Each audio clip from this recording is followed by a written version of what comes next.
জিকির মানে হইল আল্লাহকে স্মরণ করা।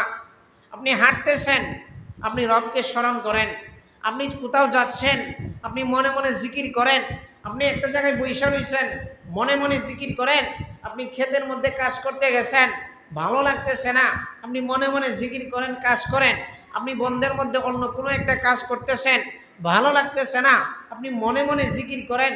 জিকিরের মানে এইটা নয় যে শুধুমাত্র মসজিদের কোণার মধ্যে বৈশা যাই নামাজ বিছায়া কিংবা আতর সেন্ট লাগায়া একদম পাই পরিষ্কার হইয়া নিজে আমি এই চিন্তা নিলাম যে আজকে মাগরিবের পরে, আজকে এশারের পরে, আজকে জোহরের পরে জীবনের সব কিছু ছাইরা দিয়ে একদম ফাক্কা মুসল্লি হইয়া জিকির করা শুরু করবো আগামীকাল সকাল পর্যন্ত। এইটা কিন্তু জিকিরের দাবি না।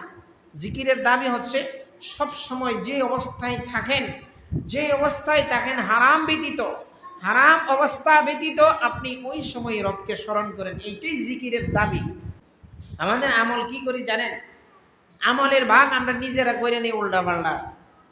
আপনি নামাজ পড়বেন, নামাজের টাইম নির্ধারিত করা না? কথা বলেন, নামাজের টাইম নির্ধারিত করা না? টাইমটা নির্ধারিত করা, সময় নির্ধারিত করা। আপনি এখন হজ করবেন, হজের আপনি এখন হজ করবেন, হজের নির্ধারিত টাইম আছে। আপনি এখন রোজা রাখবেন, রোজার এখন নির্ধারিত টাইম আছে। কিন্তু জিকির এমন একটা বিষয়, যেই বিষয়টা আপনার নির্ধারিত নাই যে এখন করবেন আর একবার করা যাবে না, এটা কিন্তু না। জিকির মানে হইল আল্লাহ পাককে স্মরণ করা। এখন জিকিরের যে কয়েকটা শব্দ আছে হাদিসের মধ্যে, লা ইলাহা ইল্লাল্লাহ এটাও জিকির, আল্লাহ আল্লাহ জিকির করা এটাও জিকির, আস্তাগফিরুল্লাহ এটাও এক প্রকার জিকির, সুবহানাল্লাহ এটাও এক প্রকার জিকির, হাইটা যাইতেছেন, মুস্তাকাইছেন, আল্লাহু আকবার কইরা ডাক দিয়েছেন, এটাও এক প্রকার জিকির।